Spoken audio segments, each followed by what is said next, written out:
Hello, everybody. Welcome to the GM Sports Report, your weekly podcast on all things sports where every play counts. I'm Grant, and I'm here with my co-host Mason as we get ready to cover the latest news, headlines, and upcoming events going on in the sports world. Make sure to like, comment, and subscribe to see all things GM Sports Report. Mason, how are you doing today? I'm doing good, Grant. How are you? Um, I've been all right. It's been kind of a rough week for Miami sports fans, but we'll get We got into a lot to that talk later. about. I'll tell you that. Yeah, for Got a sure. lot to talk We about. definitely do. Um, all right, we're going to start out our episode like we start out every episode with our hot takes of the week. So, Mason, go ahead and give us your hot take this week. All right, so my hot take is obviously regular season just ended for football. Week 18 just got finished up. And there was a lot of scenarios as far as teams making it on what teams had to lose and what teams had to win. But being honest, if the Bengals did end up making the playoffs and the Chiefs lost this week, I still think that they would have lost just because of their horrible defense. Not discredit to their offense and like they led this team. They led the league in sacks, receiving yards with Jamar Chase, and then passing yards with Joe Burrow. So I mean, they have the players. It's just their defense overall would not have done anything. So I also think that if Bengals were just a little better and had won a few of those close games, Joe Burrow would be unanimous MVP. So Hmm that's my hot take of the week. Yeah, I think that's a pretty good hot take of the week. I definitely agree on the Joe Burrow MVP thing. That's for sure. Hmm. Um, my hot take of the week is kind of a team that there's no secret that I've been a fan of this team on the side. And that's if Chris Godwin and the Buccaneers were fully healthy, I think they'd have a legit chance to win the NFC this year. Baker Mayfield, I said this all the way back in week one that he'd be a dark horse MVP candidate. And, I was looked at crazy, laughed at. And although he's probably not going to be an MVP candidate, there's no denying that he's had a phenomenal season. 4,500 passing yards, 41 touchdowns. Their offense has been great this year. You've had the emergence of Bucky Irvin coming into the league and being the best running back in the rookie class this year. You got Mike Evans obviously making history with that 11th straight season of 1,000 yards. Jalen McMillan's really filled in after Chris Godwin's injury.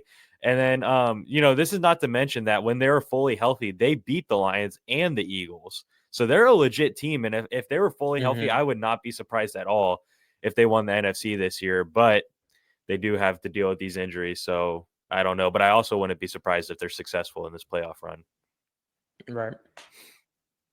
All right. Now we're going to do another segment that we like to do, which is our underdog of the week. This is where we shout out someone that doesn't get talked about as much. So, Mason, who is your underdog this week? All right. So as rough as he started in just in his NFL career so far, he was supposed to be like the wide receiver one of this team. It's the Chargers. Quentin Johnson had 13 Hmm. receptions and 186 yards. Didn't score at all, but man, when you put up those numbers, you got to be the underdog of the week, especially if you haven't been performing as well as you should have been. So yeah, he's my underdog of the week. I like that. My underdog of the week is the ultimate underdog, LiAngelo Ball, for creating one of the best locker room anthems that we've seen in the past decade. No, I'm just kidding. My underdog this past week is Bryce Young, who is an ultimate underdog. Got Okay. benched earlier in the season. A lot of people were like, "Oh, he's just going to get traded for nothing, and he's going to be no one. He's going to fall out of the league." Since coming back into the starting lineup, he's been really good. And this last week, he led his team to an overtime win against Atlanta in a 44-38 victory. And he went 25 of 34 for 251 yards and 3 touchdowns. So he's looked very good. He's been getting more and more comfortable. So I'm happy to see it. He also ran in too as well, so he got a Right, total of right. 5 touchdowns. So Yep. Five yeah, total I'm just touchdowns. happy. I'm very happy that like his performance. Everyone's making memes and stuff saying like, "What did Rod Wave tell him?" Mm. After he was like, "Call me." But yeah, it's just he's one of those guys that everyone kind of wanted to see do well, or at least I know I wanted to see him do well, and it's good to see this happen. You didn't like my Langelo Ball pick? I did. I was like, there's no way this is real. Like, no way, like, he could not find anybody. to find for underdog of the week, I but might that is a swerve in funny that take. corner. Whoa, whoa. All Okay, right. all right, all right. You're gonna guess All right. copyrighted. Yeah, my bad. All right, sticking to the NFL, we're gonna slide into our final NFL game prediction update. The final records are in, and they are as followed. Mason, you finished this season with a 177 and 79 record. So, not bad, pretty good. Mm, But me, I finished the season with a 182 and 74 record. yeah, I But just I threw will Hail say, Marys at the end. yes, I was just about to say you had to throw some Hail Marys up this last week, so it kind of affected the, you know, Mhm, rankings a little bit. For the most part, we were like a 3-game difference, but obviously you had to make your mhm. moves this weekend and they didn't work out. But, it was a good season, and I'm looking forward to It doing this every was. single season. It's fun. Yep. Yeah, next season, I'm not gonna do as much bias with the Giants in the beginning because for, like, 5 straight weeks, I just picked them all, like, Right. every game for them to win, so that didn't go too well. Yeah. But yeah. Yeah. And for those of you watching, make sure you're following the Instagram and TikTok at GM Sports Report. This is where we posted our predictions and stuff, and we post other things. We just posted a Miami vlog about our last trip that we did. So make sure you're following that stuff, guys. Um, all right. And now there's a lot of headlines swirling around after the last week of the NFL, as there always is. We're just going to start out, give our opinions on some of the head coach firings. Jared Mayo from Patriots and Doug Peterson have both been fired. What are your thoughts on that? So, Gerard Mayo honestly caught me out of surprise. It's just because I thought, Kraft would kind of keep it within the Patriot family that, he worked with Belichick and I believe he was a former player. I can't remember. But, he's been in that, coaching staff through all the ups and downs. So I thought they're going to kind of keep it that way. But then you kind of think of like what the coaches are looking like outside. And then you got a guy like Mike Vrabel who was, Titans weren't amazing when he was with them, but he is like kind of like a Dan Campbell kind of like coaches, and you want that guy leading your football team. So if anyone's going to get him back on the right direction, I think it'll be Mike Vrabel, and they are the leading team to get him. Doug Right. Peterson saw it coming. Have a bad season. They were battling injuries, especially late in the season, but you know, I think if they get the right guy in as far as a coach, they have great weapons that will get them to where they need to be. But what surprised me is that they're keeping GM Trent Baalke, should be gone as well. Not putting the team where they should be as far as talent wise, I guess. Just overall decisions that were kind of skeptical. Survived through the Urban Meyer era, and now Doug Peterson era. So we'll see. We'll see how that goes. Yeah. Yeah. Um, I kind of agree with you. I was more shocked about the Patriots firing Gerard Mayo. I thought they Yeah. kind of liked him. It seemed like they liked him. Mhm. But, I get it. Any losing team, you should be looked at the head coaching position, and they made that decision. The Doug Peterson Yep. one's long overdue, I think. Jacksonville's been putting together teams that when you look at them on paper, they shouldn't be as bad Mhm. as they are, just straight up. And like you said, although they have dealt with injuries, there's like no excuses for being as bad as they were. And it's been that kind of story for the last few years now. So yeah, I think that one was waiting to Mhm. happen. All right, the next big headline, obviously, we were talking earlier about how Miami sports is in shambles right now, and one of the reasons being Tyreek Hill seemingly wants out of the Miami Dolphins. Mason, what are your thoughts on this? Honestly, if he doesn't want to play for the Dolphins, they should just release him. It's one of those things where if you feel like you're entrapping the guy, it's only going to bring, I guess, the locker room down.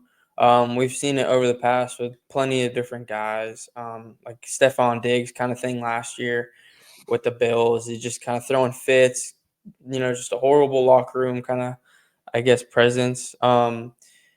I'm not too sure where he'll go, but I don't think he'll kind of put up the numbers that he did, not just this season, but the past season. He had a phenomenal year, but once things got a little choppy and got a little questionable, he was the first to, I guess, throw blame elsewhere other than his own performance. While he had plenty of drops this year, so Oh yeah, we'll see how that goes. right. I agree. I think that if he doesn't want to be there, get rid of him straight up. Mm-hmm. The Dolphins are already in this situation where their locker room is kind of in shambles right now, and we don't have time to deal with someone that doesn't want to be Mm-hmm. there, especially like someone that's supposed to be a captain on the team. I just thought Right. it was a terrible attitude to have after you just got eliminated from the playoffs and you're in the locker room in front of players and stuff, saying, "Hey, you got to do what's best for you" and all this stuff. And I don't know, it kind of rubbed me the wrong way. I think Tyreek Hill's a phenomenal football player, but I think as far as his ego goes, I think he needs to take a step back because he's talking a lot of trash for someone that didn't even break 1,000 yards this year and was kind of just like a screen dump Mm-hmm. off pass receiver this year. So Yep. I think that I think Dolphins fans are ready to see Jalen Waddle become the wide receiver one. So I don't think it's like going to be some terrible thing. I don't think we're going to miss him too much because, like I said, he didn't have some phenomenal season with us this year. The year before he was great, but you know Mm-hmm. I don't like the attitude. Yeah. Yeah. I mean, if anything, if that wide receiver presence is kind of missed, which I don't think it will be in that locker room because guy you've been high on this season, Malik Washington, he's been looking pretty well Hmm. too. Right. That'd be a great I guess opportunity for him to step up and really show fans what he can do. So yeah. Yes, I agree with that. I think Malik Washington's a very talented player and showed a lot of upside this year. And also, I think that if you pair Malik Washington and Jalen Waddle finally go out and get a tall, physical jump ball Mm-hmm. threat wide receiver, you'll see a better wide receiver core this year than this next season than you did see this year. So Right. it'll be interesting to see. Um, Another one of the big headlines was that the Lions went out and dominated the Vikings. Um, so yeah, what were your thoughts on that? Um, I've been I've been high on the Lions all year. You know, they're just one of those feel good stories. They've been on my like top three takeaways, throughout this whole year. Jahmyr Gibbs is an absolute dog, officially owner of the Minnesota Vikings. 139 rushing yards, 31 receiving yards, and four total touchdowns. He beat that team pretty much on his own as well as the defense, and it shows what that Lions team can do when there's some guys that are having some off nights. Jared Goff was not on his, A game, if you will, but he wasn't horrible, but if you need a guy to kind of take over and win that football game, that's very important. Lions have the guys to be able to do that. And yeah, it was a great win, and I'm excited to see what they do in the playoffs. Yeah, I pretty much agree with you. I'm one to admit when I was wrong last week. I said I was starting to lean more towards the Vikings than I was the Lions as far as like who the Mm-hmm. best team in the NFC was, and I was wrong. I thought because the Lions were a little banged up and hurt Mm-mm. that the Yeah. Vikings would have the slight edge, but they came out and dominated the Vikings, and I was wrong. So I think that the Lions are the best team in the NFC, and I think they're the best team in the NFL. So Yep. yeah, I think they had a great win this last week, and that's a great win to Mm-hmm. have coming into a playoff run. So be Right. interested to see. Um, One final thing I want to kind of touch on, just for kind of, I guess, news.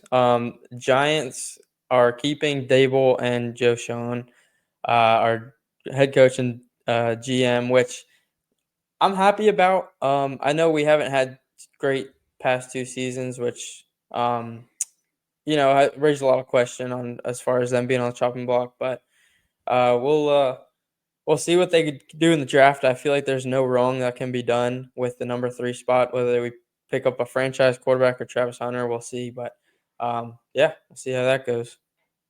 All right. Dolphins are keeping Chris Greer, which I'm not too happy about, but that's a different topic. Hmm. Um, all right. We're just gonna do one of our biggest takeaways instead of our three, like usual, for the sake of time. Okay. So, Mesa, what was your biggest takeaway heading into the playoffs? So my biggest takeaway is that it showed this past week, especially with the Vikings and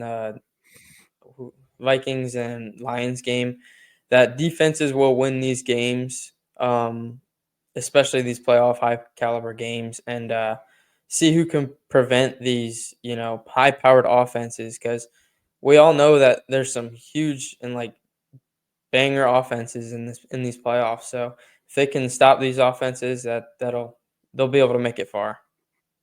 Yeah, I think that's a great take. My biggest takeaway is kind of what I was just touching on. I said that the Lions are still the best team in the league. I think that they're going to run through the NFC. I don't see a team putting up much of a threat to them. And yeah, that's my biggest takeaway. Nice. All right. And now, speaking of the upcoming playoffs, we have NFL wildcard coming up this weekend. And we're going to give our predictions on it. So we're going to start with the Chargers at Texans. Mason, who you got winning that game? Chargers been heating up, and Justin Herbert has been balling. I think that he'll kind of be able to get the edge over the Texans this week. Edge. Uh, I so um I started sniffing out CJ Stroud kind of being mid this year. I kind of sniffed it out around probably like I don't know, week 10 maybe. I'd say it was around week 10. Whenever Stephon yeah. Diggs went out or whatever. I've been sniffing hmm out that CJ Stroud's been mid, and I think the Texans are kind of mid to be honest, and I think the Chargers are on a higher rise right now. And I think that they have a chance to do some pretty good stuff in this playoff. I said a couple weeks ago that not be surprised if they did anything good in the playoffs. So I got the Chargers beating the Texans. Yeah.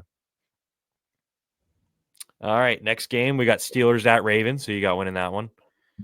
At Ravens, I definitely think that the Ravens will win. Steelers have been on a pretty heavy fall off these past couple weeks. I don't know if they'll be able to pick it up in time for playoffs, but Ravens have shown that they can do some damage. So I think they'll be able to win. Yeah, I think it's gonna be a fun game, like one of those physical battles. But I think at the end of the day, the hmm Ravens are gonna win. So I don't have Right. much to say. I think Pittsburgh's kind of like gone downhill a little bit. They're starting to lose a little bit control of the ship right now. So I think Ravens are gonna handle them. hmm All right, the next game we got is the very underrated Denver Broncos going against the Buffalo Bills. Who do you got winning that game? I think it comes down to experience in this game, and the Bills have experience, especially with the guys that they have. Don't get me wrong, the Denver Broncos are absolutely phenomenal and great to watch, but Bills are I think they're gonna I don't know if they're gonna rip through the Broncos, but I think they'll win.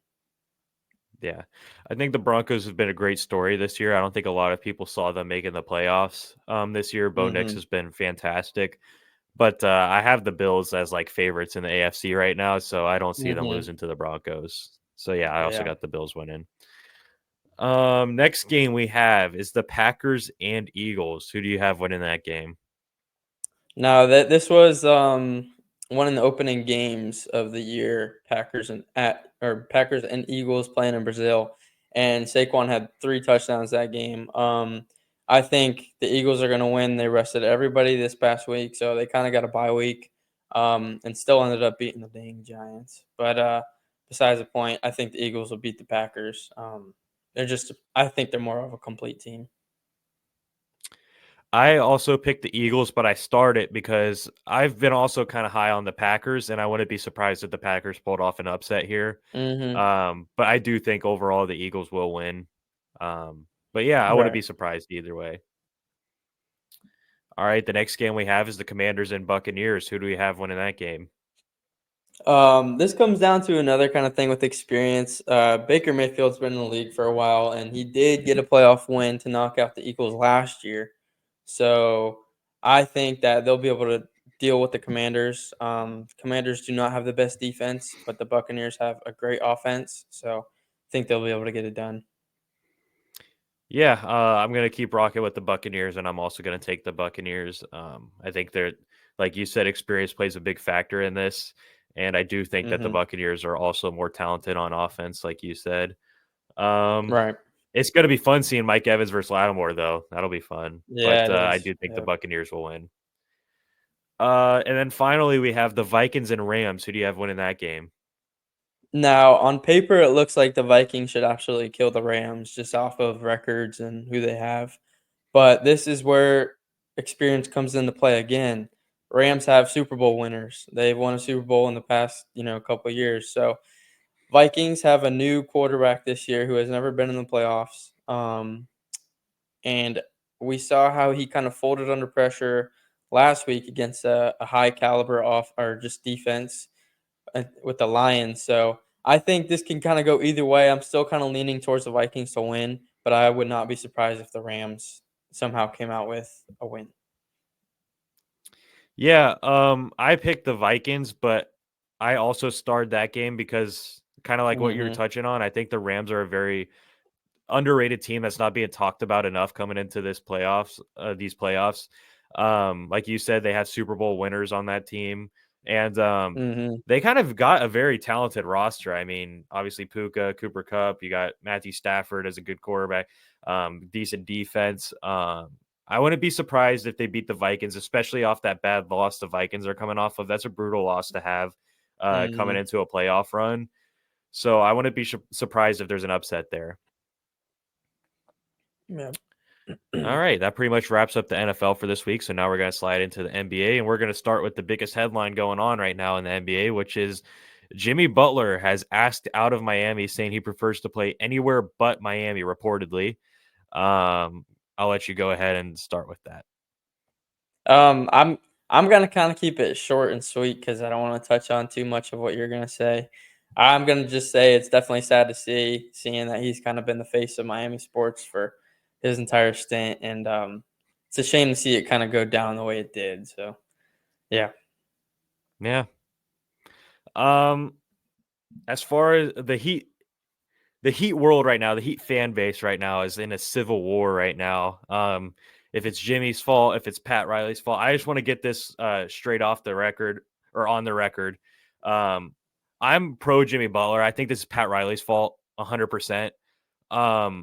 This man has made your team relevant for the last 5 seasons. The year before he came, you missed the playoffs for the first time in years. You had an awful record. Um, it's just a shame to see that they had this guy that everyone loved. The whole fan base loved Jimmy Butler. And it was a true underdog Miami Heat legend with all the upsets he pulled off in the playoffs, all the playoff performances he's had. He holds 7 of the 10 best games in franchise history. He leads the team. He leads the franchise in triple doubles. He leads the franchise in 40-point games. Um, He's done all these phenomenal things, and if he just stayed there the rest of his career, he'd probably be getting his jersey retired, but that's probably not going to happen anymore, which is a shame. Mm-hmm. And it just stinks to see that Pat Riley's ego is still getting the best of him. He needs to stop treating this like it's 90s basketball and that it's like a coach's league still. This is not, it hasn't been a coach's league in years. Is everyone knows it's a Mm-hmm. players league and you need to cater towards that. Am I saying that that's the right way to run a league? Not necessarily, but it's just how it is. It's been that way. He dealt with it firsthand when LeBron James left to go back to Cleveland. He dealt with it when the Cleveland Cavaliers dealt with it when he left to go to Miami. It's been a players league for over a decade now, and it's time to make an adjustment here. This dude is pushing 90, and he's still making all these decisions like it's the 80s right now, like he's still coaching Kareem Abdul-Jabbar and Magic Johnson, okay? It's just a shame to see that it's like this bridge is burning. Jimmy was supposed to be like this guy that rides off into the sunset and we're going to try to win a championship. But if not, he's still done all these historical things to get his jersey retired. And it's just so upsetting to see. I've been very upset this last week, if you couldn't tell. Now, time to get to the business side of things. As far as the Jimmy Butler trades go, as a Heat fan, there's really 2 options circling in my mind right now for trades. Either one, you trade for young talent and draft picks, and you get cap flexibility so you can go sign someone in this offseason. That's the one I'm kind of leaning towards.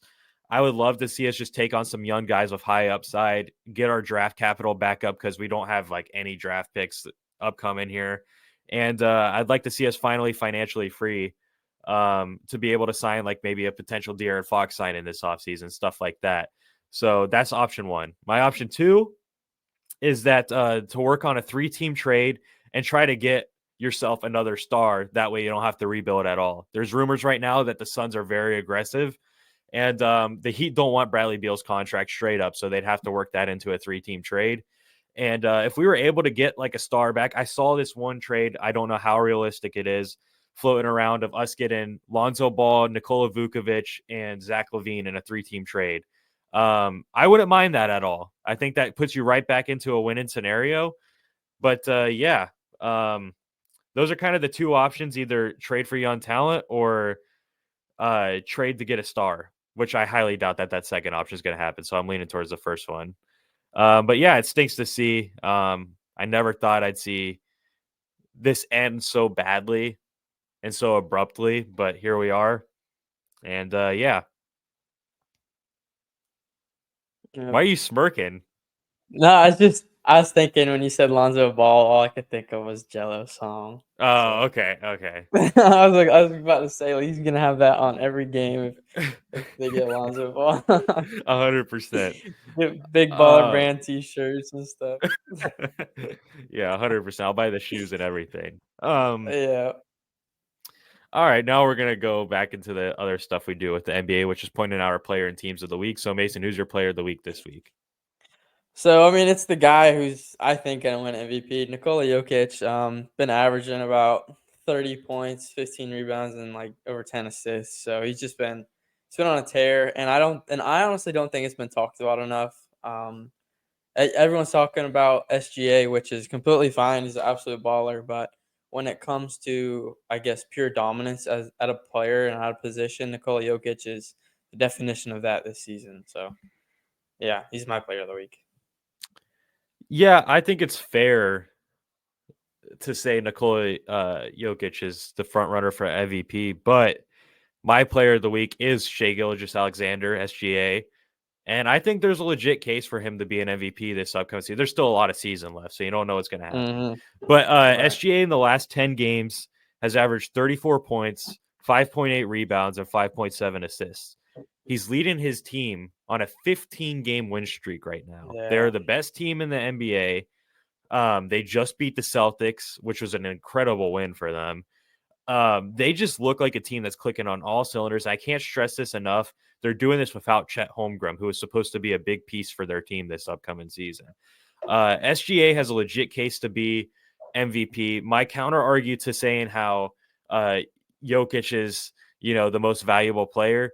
Well, if he's so valuable How and the he's team's on a doing. decent Yeah. team, why is their team 17-14 right now? Yeah. Whereas Yeah. OKC's number one in the West. But I do see the That's argument with true. Jokic being the front runner right now. I think he should be, honestly. He's averaging a 32-point triple double almost, which is like insane. But I do think Yeah. there's a legit case for SGA, and it will be interesting to see how this race kind of plays out. And I think Giannis is also a MVP candidate as well. So it's going to be really fun to Yeah. see the MVP race as this season keeps going. Now, I will say that OKC is my team of the week. 15-game win streak, like you said, but I saw a lot of people saying that with Hartenstein being as good as he's been, which kind of breaks my heart as a Knicks fan. Um, Mm. when Chet comes back, what would you think of there being Chet at 4 and Hartenstein at 5? Do you think that'd be too big? Wouldn't work as well, or? I can see them doing it when they need the match size. Like, say you're going against a Mhm. team like, Cleveland, who has Evan Right. Mobley and Jared Allen, who are both 7-footers. Like, whenever Mhm. you're playing those teams that have the two 7-footers, I can see them throwing that out there. But I think that they're not going to change anything. Everything seems to be Yeah. clicking right now. And, Yeah. I think they have J Dub playing at power forward right now, and he's just been phenomenal there. So I don't see them touching that. But they Fair enough. might throw that roster out there at certain times when it's needed. I think it could be a very good Right. roster or a good lineup, but I don't see that being their go-to lineup. Another thing too is it kind of keeps the legs fresh if they kind of switch Right. out Hartenstein and Chet whenever Chet does come Exactly. back, because you know, yeah, Yeah, and Chet might still be on like a minutes restriction the first few right, weeks or right. so when he's back, so they're gonna be just fine.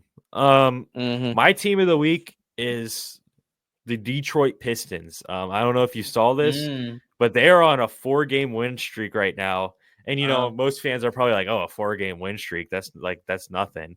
Well, this is the first time the Detroit Pistons have had a 4-game win streak since 2019. So this is a Oh pretty my big deal for goodness. Pistons fans. And I kind of been touching on them a couple weeks ago about how good of a they're a good team. Cade Mhm. Cunningham's been absolutely phenomenal. I would not be surprised if he makes an All-Star game this year. Tim Hardaway Jr. has been a great addition. Malik Beasley's been a great addition. Jalen Duren's a really good center over there. They got the pieces. It does stink to see Jaden Ivey with a season-ending injury this last week. He Yeah, was that was having a bad. really good year, but this Detroit team, they're pretty good. I'm not going to say they're like a play-in team or anything like that. Yeah, They're not going yeah, to make the yeah. playoffs this year, but they're definitely making steps to the right direction, and I like to see it. And Mhm. shout out to all the Pistons fans that have been dealing with a lot of bad years. You finally get this moment to celebrate. First 4-game win streak since 2019. That's a big deal to them. So, yeah, shout out to the Detroit Pistons. That's who I picked. Nice. All right. That pretty much wraps up the NBA. And now we're going to slide over to college football because we are in the semifinals of the college football Mhm. playoffs, and we're going to get our predictions on the board. Starting with Texas versus Ohio State. Mason, go ahead. I think Texas has barely made it out to where they even are right now, so I think Ohio State should. I'm not gonna say kill, but what we saw what they did against Oregon last week.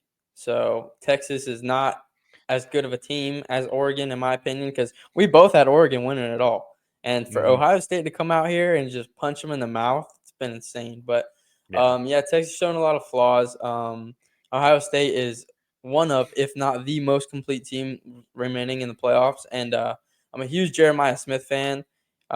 He's kind of like shown like himself to be a reincarnation of like Megatron per se, but dude wears a 3XL glove, which you got huge hands, just insane. But yeah, I'm excited to see them. I'm excited to see Ohio State beat Texas. All right. I agree with you. I picked Ohio State as well, pretty much for the same exact reasons. I mean, they went out and killed Oregon, who we both had winning the Hmm. championship, which was just really impressive. So, yeah, I got Ohio State winning. Not much thought there. Yeah. Um, Other game we got is Penn State versus Notre Dame. Now, I think this is going to be a closer game than a lot of people think. Mason, who do you got Yep. winning? Um, I've been kind of these past few weeks. I've been kind of high on Notre Dame. I think they have the culture. Marcus Freeman is like the players' coach, and Jeremiah Love is one of the best running backs left in these playoffs. Speaking of running backs, though, Penn State also has great running backs. They have Katron Allen and Nick Singleton, as well as Drew Aller at quarterback, who's been had a phenomenal season, and they have one of the best defenses in the country. So I think this is going to be a dogfight. I think Notre Dame will win. I I don't really know how or why. I think they'll be able to get it. I think it's more of a hope thing than thinking. Hmm. So we'll see. I got Penn State winning, but I start it because I would Yeah. not be surprised at all if Notre Dame wins. Yep. Like you said, Notre Dame's looked very good, and they look like when they're clicking, they look very dominant. But so Yeah. does Penn State at the end of the day. So, Yep. I just got Penn State with the edge there. So, Yep. There you go. um, all right, that pretty much wraps up the college football segment for this week, and we're gonna slide into our third segment. It is the new year. It is officially 2025. Happy New Year, by the way. Yep. And what I thought would be fit in, actually, this was your idea. What you thought would be fit in would be for a GM top 5 of our favorite sporting events slash moments we witnessed in the year of 2024, going 5-1. So, Mason, I'll let you go ahead and start it out. All right. So my number five, I'm going with Giants winning off of a blocked field goal against Seahawks in Week 5 to somewhat salvage or keep our hopes alive and maybe having a competitive season. Um, we all know that did not go on to be the case, but in a season full of dark, that was one of the brightest lights that I can remember. So that's my number five. My number four is Dante DiVincenzo game winner against Philly in game 2 of round 1. That man, that was just such a fun time. I just remember like watching and then hearing the double bang and just it got me feeling some type of way. And then number 3, we were actually together when this happened in New York. Juan Soto go ahead 3-run home run against the Cleveland Guardians, sorry, in ALCS to get into the World Series. I When he hit that ball, you were like, "That's out." I'm like, "I don't know if that's Mm, out, man." And then it just kept carrying, and then it went out, and I couldn't believe it. So, that's my number 3, and then my top 2 are games I actually attended. Yankees beating the Royals in game 1 of ALDS. That was one of the best, I have to say, one of the best atmospheres, 'cause number 1 is the best atmosphere, but, it was just awesome seeing all the Yankees fans, being happy and, like, excited to get into the playoffs. Number 1 is by far my favorite sports memory, probably of all time right now, since I was there in person, but Knicks beating Philly in game 1, round 1 in the playoffs. It just the vibes are at an all-time high, just being around Knicks fans the whole time. I know it sounds like prison for you because you hate Knicks fans, but, just being there, bringing my brother to his first, game in the Garden and being with my cousin, just getting that win against a city that I could not despise anymore. It was a great time. So, yeah, those are my top 5 sporting events. nice. Very good top five list. Um, you know, if we were doing this 2 years ago, I'd have a lot more better memories, Oh, obviously, yeah, with the yeah, yeah. 56-point games, all that stuff. This last year, the Miami Heat didn't have too much playoff success. But going into my list at number 5, I have Shota Imanaga making his first start as a Chicago Cub. It was at Wrigley Nice. Field, and he went 6 shutout innings with 9 strikeouts and only giving up 2 hits. And the fan base, I mean, Wrigley Field is always such a crazy atmosphere, but they Mhm. fell in love with Shota Imanaga that day, and it showed for the rest of the season. I mean, Shota Imanaga was a phenomenal pitcher, a phenomenal addition. I can't wait to watch him in year 2 of his career. And yeah, that was definitely my favorite moment in the Cubs season, which is kind of fitting because it was like within the first couple games. But yeah, that was number 5 on my list. Number 4 on my list is just kind of a depressing little thing. It's just watching Jimmy Butler Ah, play because I'm probably not yeah, going to be doing too much of that in 2025, at least in a Heat yeah, uniform. So yeah, yeah. yeah, can't take it for granted. I've loved watching Jimmy Butler play these last 5 years in Miami, and if we are doing a list on the previous few years, he'd probably make every Yeah, single spot on the yeah. list because of all the memories he's made. But yeah, that's my number 4 is watching Jimmy Butler. Number 3 is probably the only playoff success that Miami had. Actually, not probably. It is the only playoff success Miami had this last season. And that was Tyler Hero actually leading the unhealthy Miami Heat in round 1 into Boston in game 2 to a win. He had 24 points and 14 assists that game. And although it made me do an irresponsible financial decision by buying tickets to go to game 3 and watch us get absolutely waxed, We it was a good, we yeah, it was a good memory at the time because I was like, there, because I hate Boston. There's no Yeah, yeah. secret to that. So I was like, what if we actually do this? And we didn't. But that was a good memory. Number Mhm. 2, I was surprised this wasn't on your list. This will always be my favorite UFC moment, and that's Max Holloway's knockout in UFC Oh, 300. dang it. Just you and See, there's me just so on many the good moments, I bro. know, Oh my I know. gosh.